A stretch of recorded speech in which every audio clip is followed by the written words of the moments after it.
Welcome, Thundercat fans, to a very special interview. I was lucky enough to speak with the wonderful Jim Meskimen on some of his experiences with Thundercats over the years.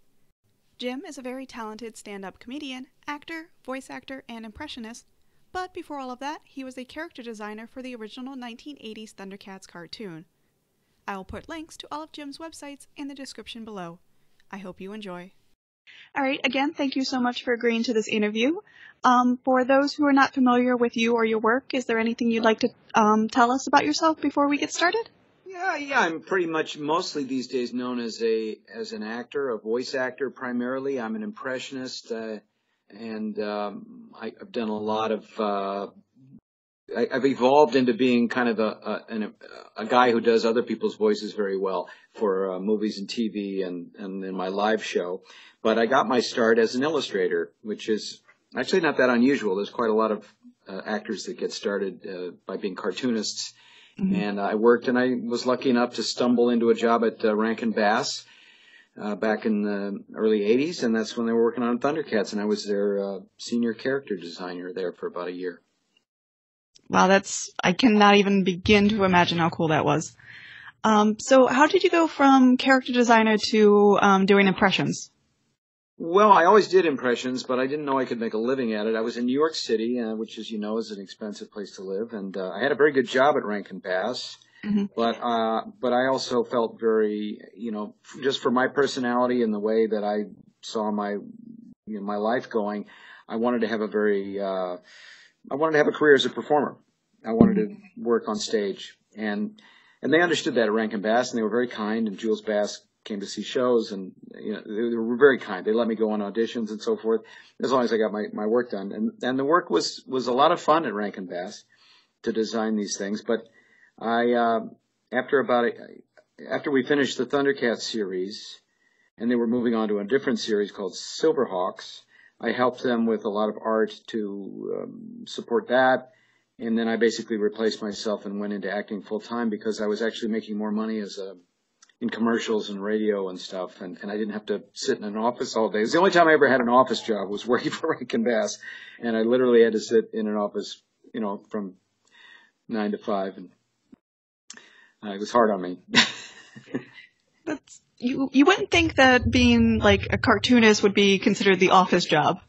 I know. Well, it was weird. They only had, most of the artwork, by and large, the lion's share of the artwork was done overseas in the Pacific Rim by the very fine artists in Japan, I think, that really executed the artwork. I designed characters based on the scripts. The scripts were written in New York, and I would do these sketches to show them what Jules Bass had in mind and what the other producers had in mind.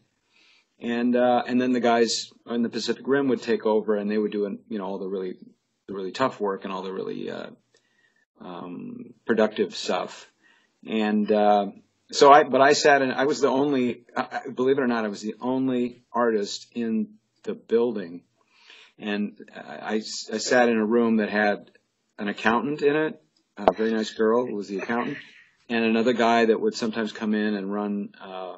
He had something to do with the tape recordings in post-production. I never really understood what he did. And then on the other side of a door next to me was Peter Lawrence, who was, I think, the head writer.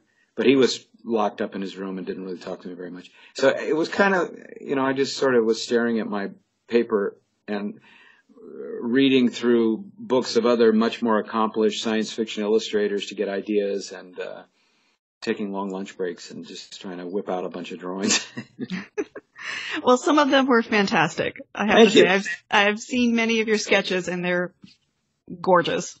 Thank you. Well, I enjoyed it. I just come from studying realist painting in Spain, of all places, and so I was kind of overqualified in some ways and woefully underqualified in other ways to do the job. But for whatever reason, I stumbled into it, and I felt very lucky to have it. It really supported us, my wife and I, when we were just starting out in New York City. And at the same time, we were getting involved in improv. So we did improv by night and Rankin Bass by day. Not too bad. Not too bad. I have to look back at it and say I had a pretty lucky thing.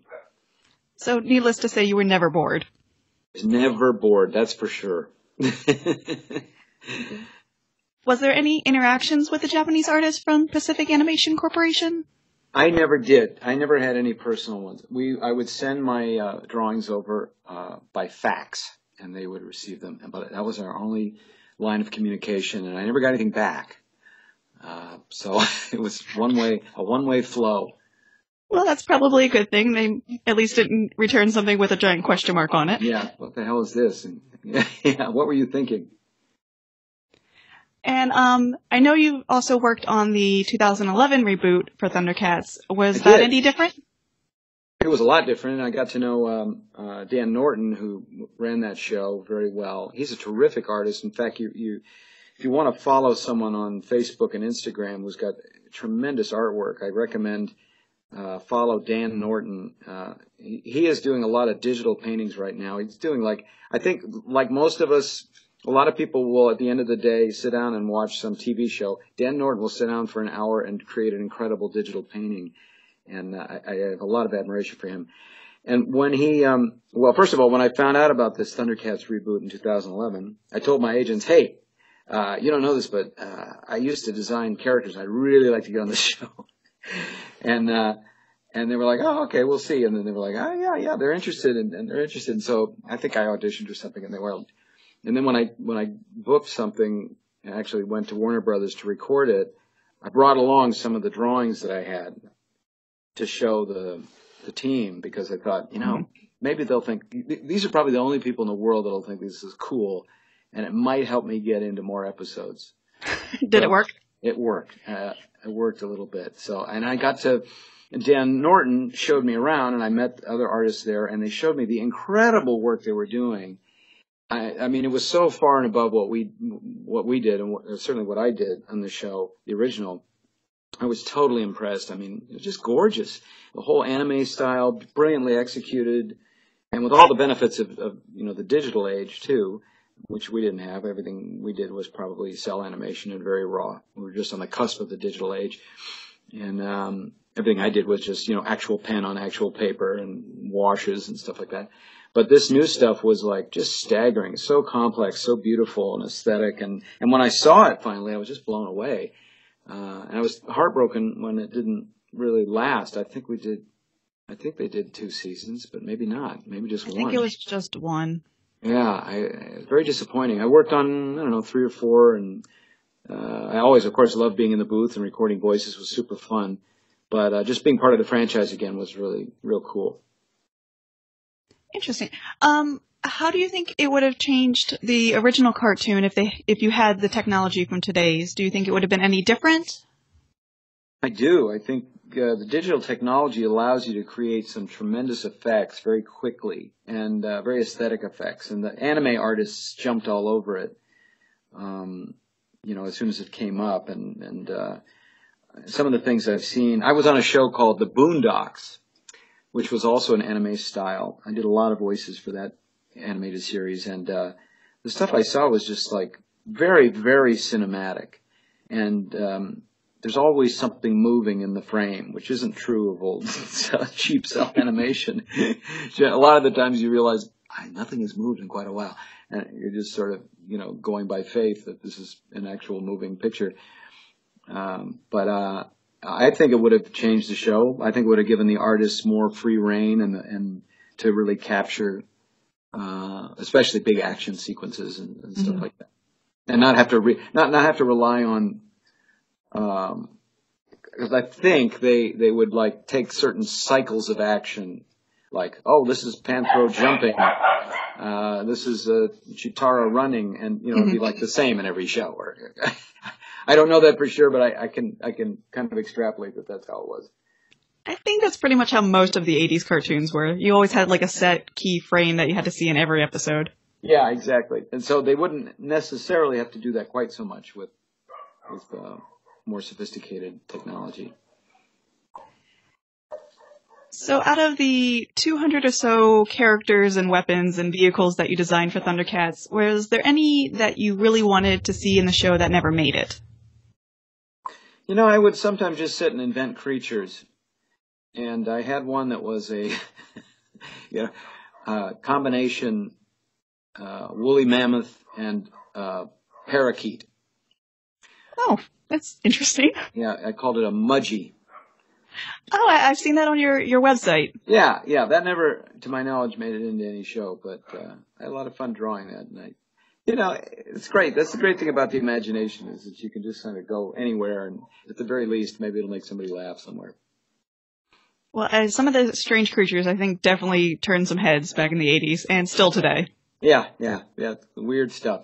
Those writers, they just went to town. It was fun. It was a fun show to work on. I mean, the people involved were lovely people, and Jules Bass was terrific, a great boss, and Lee Daniker and Matthew Malik, and no, it was a very small operation. And you say, well, it must have been really cool to work there. It was like, well, it wasn't cool the way these things are today. They were trying to make, Jules Bass was trying to make his own Star Wars thing. And in a way he did. He created his own universe, his own characters, and his own laws, and sort of actions and interests. But Thundercats wasn't a thing, I mean, kids watched it, and it's taken them all this time to grow up and become nostalgic about it for it to be kind of cool. At the time, like, I don't even remember, I don't think I ever really watched an episode of Thundercats, even though we didn't watch a lot of TV in New York. It was hard, unless you paid for cable, it was hard to see TV. And then we were so busy with improv and all the other stuff we were doing. We were like, TV? I probably watched 10 hours of television in the 10 years I was there. Well, again, you were never bored. Never bored. Yeah, and I got married. We had a child. There was a lot to do. We had a lot going on. Well, I appreciate you taking, a little bit of your time out of that busy schedule to work on Thundercats. Me too. It changed things a lot for me, and I was delighted when it came back. And I'm now on another reboot, Thundercats Roar, which is coming out from Cartoon Network, which I also did the same trick. I said, I was on the other two, and that helped to, I think, to separate me out from the tens of thousands of other extremely talented voice actors out here, or maybe at least thousands. And so I'm working on that. In fact, I'm recording next week, and I don't know when that's launching exactly, and I've been told I'm not allowed to say anything. But there is a trailer out there for it, Thundercats Roar, and that'll give you a flavor of what it looks like and stuff like that. Quite a different take.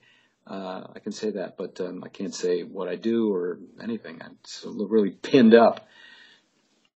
Well, it's very interesting that you're probably one of the very few that's worked on all three series now.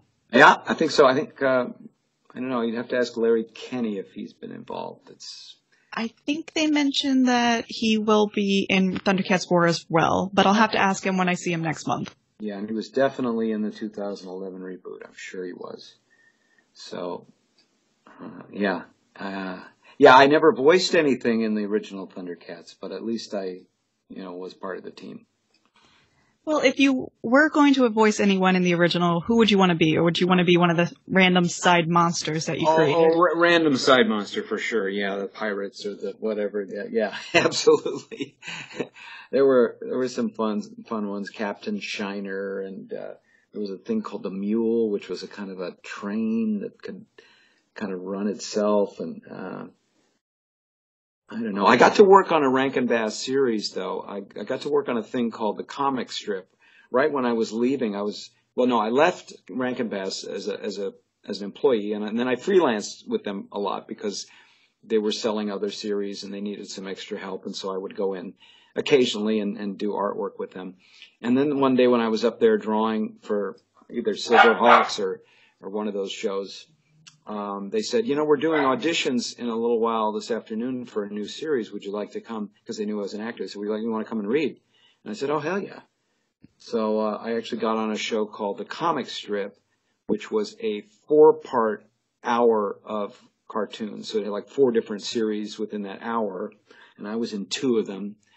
Tiger Sharks, which was Thundercats underwater, and Mini Monsters, which was Little Frankenstein, Little Wolfman, stuff like that. And Seth Green was in that show with me. He was about 10. And had a great time. But so I got to realize my dream of being on a Rankin Bass show. And we had 65 episodes. I don't know where it is. It must exist somewhere, but you sure never hear people talk about it. Nope, I will definitely have to look that one up, though. Yeah. So with the rumor of Mattel possibly continuing the Thundercats toy line, is there any of your creations you would like to see made as an action figure? Oh, good question.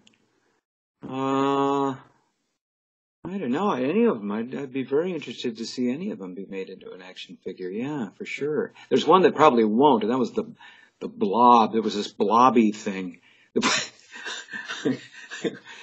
Oh, the ooze. It was called the ooze. That was what it was. The ooze. And it just was this amorphous globular thing. I don't know, maybe it could make a swell toy. Just a lot of, swallowing hazard though. Yeah, probably. I mean, Mattel made quite a lot of the He-Man characters and the side characters, so you never know. Maybe the ooze will appear one day. You never know. Don't hold your breath. The ooze might come. Yeah, but any of them, there was, it's funny, there were some that came, for the first were toys, and then became characters in the show. In other words, Rankin Bass, I don't know if it's the second season of Thundercats, somewhere in there, they got contacted by a toy company. Was it Galoob? Or something like that. And they said, hey, we want to make a deal with these guys. So let's turn these toys that they already had, which were the Berserkers. Mm-hmm. Let's turn those into characters. And I guess they told the writers to write something, and they told me to sketch something, and they already had the toy. So did you get the toy and be like, oh, this is what it looks like? Basically, yeah. I just sort of drew. I added life to the toy, and made it two-dimensional. And I didn't really see how it fit in. It was like these characters that were half machine. They rolled on the ground, and they had one had a big metal fist, and I was like, well, this doesn't really integrate into our world, but okay, I guess it was good for business because it kept them going. I mean, most of these animated shows they're more about those ancillary markets anyway. They're more about selling toys and drink cups and stuff like that. So that's what keeps them going. That's part of their purpose. Mm-hmm. Did you have any influence on the other toy designs, like Captain Shiner or Grun the Destroyer?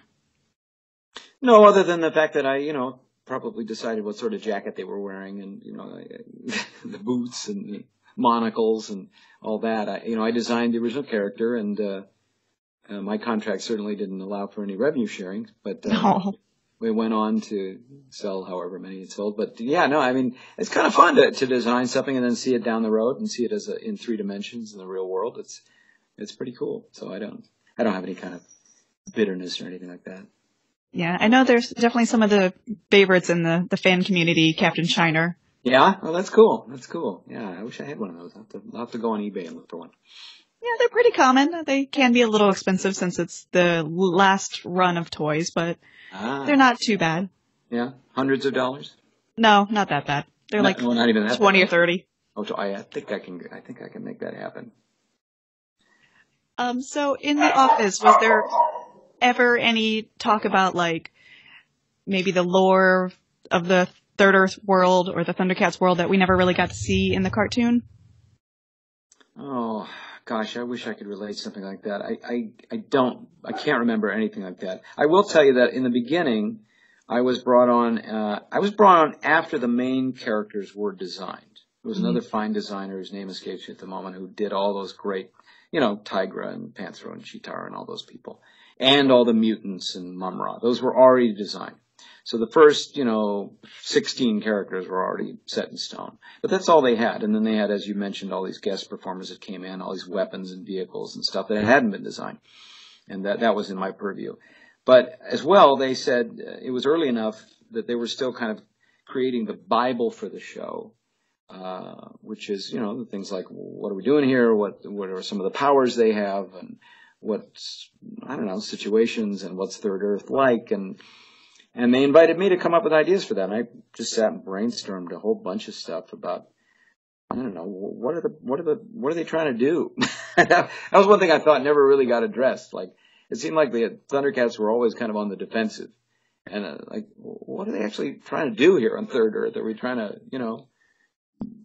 I don't know. I just thought it was worthy of some attention. But, it turned into being a show about, discovering new creatures and new peoples and species, and that was good. Exploration and fighting the mutants, which was pretty constant, and other bad people that came in, the Snow Queen and people like that. So no theories on what happened to first or second Earth? No.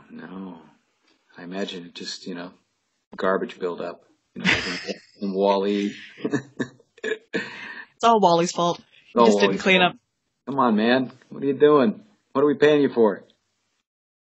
Obviously, Mumra littered way too much. Yeah, he was a big litter bug. Well, those bandages, they wouldn't stay on him. And then he kept bursting out of them. And, it's like constantly cleaning up a house that's been teepeed. I like this lore. I think this should be canon now. This is canon, yeah. You have to let Thundercats Roar know. I will. Believe me, I'll give them an earful. I will. Be like, we need some lore about what happened with first and second. We've already figured out. Mumra had to TP'd it. That's right. That's right. I think it'll fit in well with Thundercats Roar. Well, hopefully, kids watch the show and do think about preserving their planet. It's an important message. I know that there was some nod to that in the original series.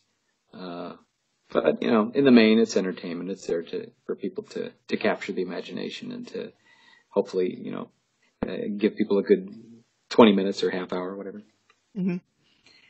So there's been a lot of images, especially lately, with a new armored version of Liono. What do you think about, like, a different take on how they would look, maybe a more medieval style? Oh, that sounds good. Yeah, why not? I mean, because they were an odd mixture of very sophisticated technologically, whatever Panthro would build these crazy things, but they were on a distant outpost, so they would have to make do with things, and I think that would work well. I haven't seen this thing that you're talking about, armored Thundercats. Is that just a? It's a statue for slideshow. Oh, cool. It kind of has more of an armored look versus like just the spacesuit. It's never really clear on what the original outfit was. Yeah. What was that made out of? What was that made out of? Polyester? Probably a blend. A blend. So any other projects you're currently working on besides Thundercats Roar that you're excited for?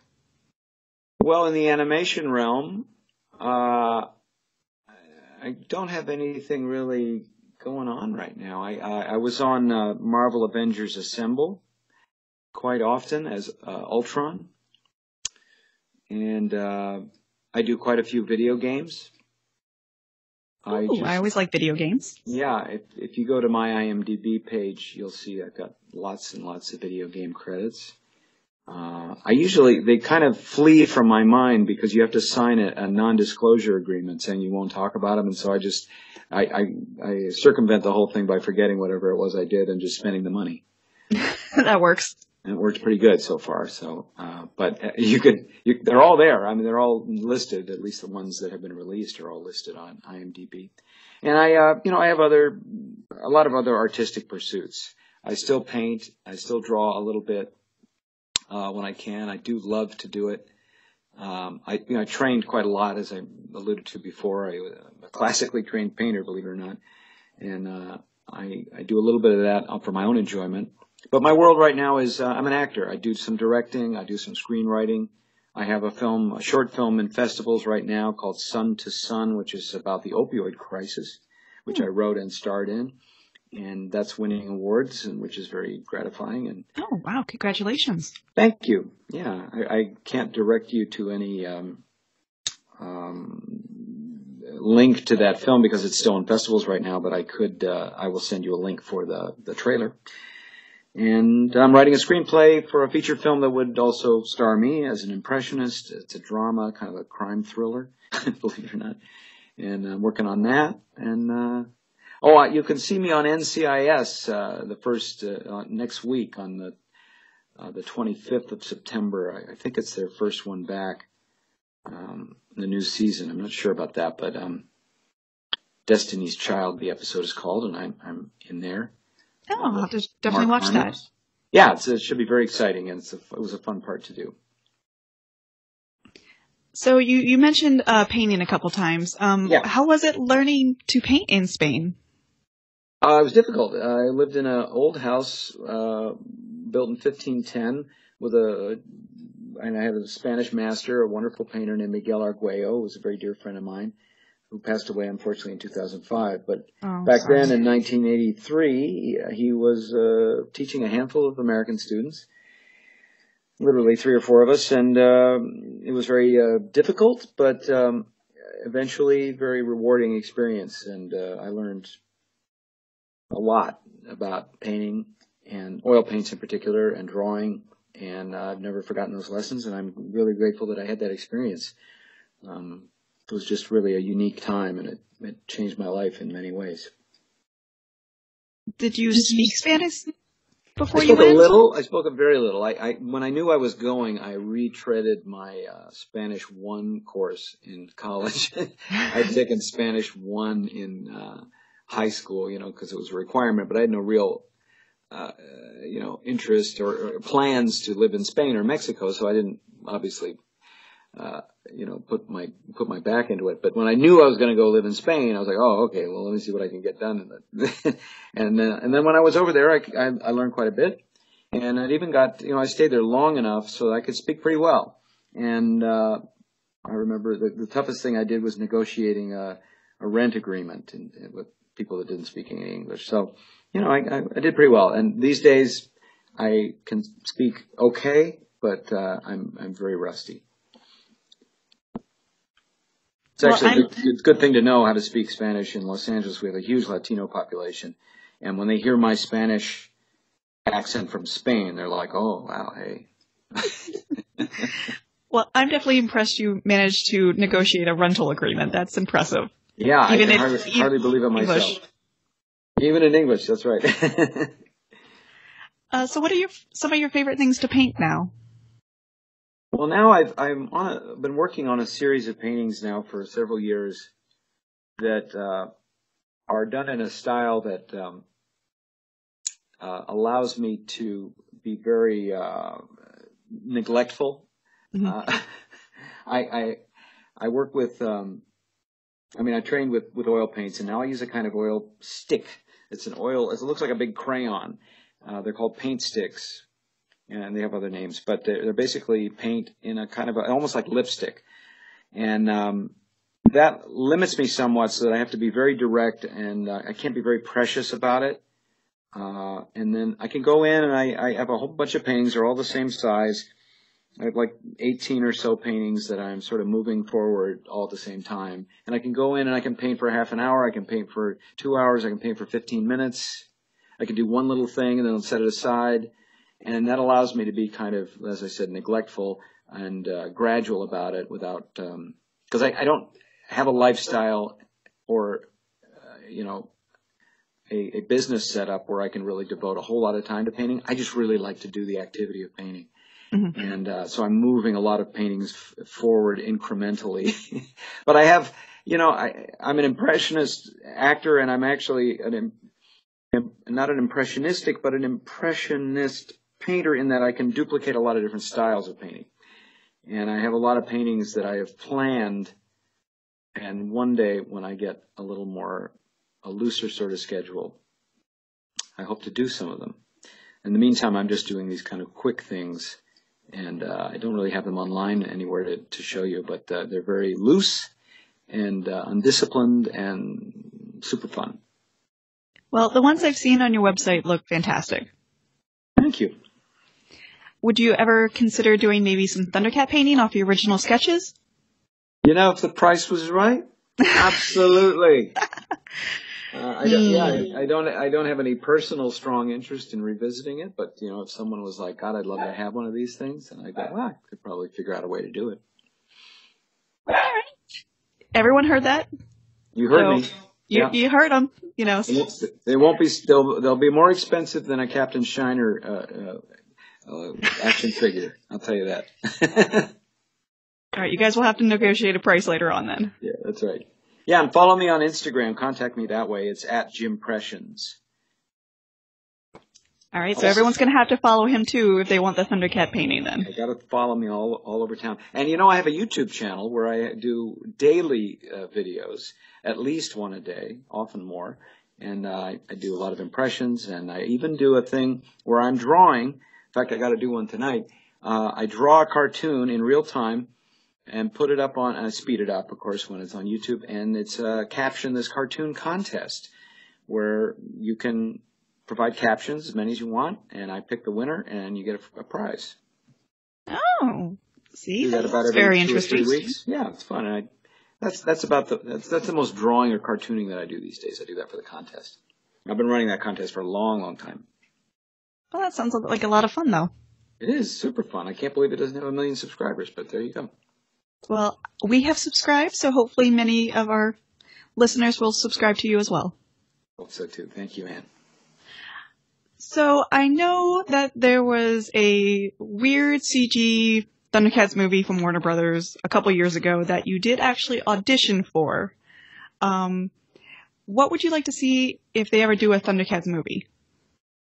Oh, well, I think it's a great idea. I forgot that I auditioned for that. Did it actually get made? No. It never made it, right? Nope. It kind of, the parts of it kind of leaked out into the internet, but like it was never officially announced or anything like that. Well, I think, I think there's room for it for sure. I think it needs to be, you have to kind of marvelize it a little bit. In other words, make them grown-ups and with grown-up concerns. I think that would help the franchise a lot. And, for people that are interested in that world and love Thundercats, gosh, I think it would be great. I think people would love it. And writers could just go to town with it. It's a very wide open universe there. And, I think there's a lot of value that could be created. I think you auditioned for Snarf, was that correct?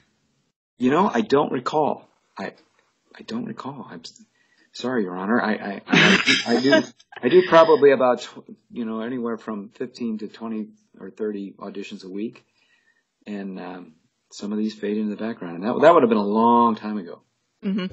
Would you be still interested in voicing Snarf if it ever came up? Oh, yeah, absolutely. Absolutely. I was a very good friend of Bob McFadden, who was the original voice of Snarf, and he did so many great cartoon voices, and he was a dear, dear friend and just a genius voice artist. And I definitely, he mentored me, and I really learned a lot from him because he was in one of those, he was in the comic strip. So I worked with him on 65 episodes of that thing and saw what he did and learned from him. And boy, he was great. So,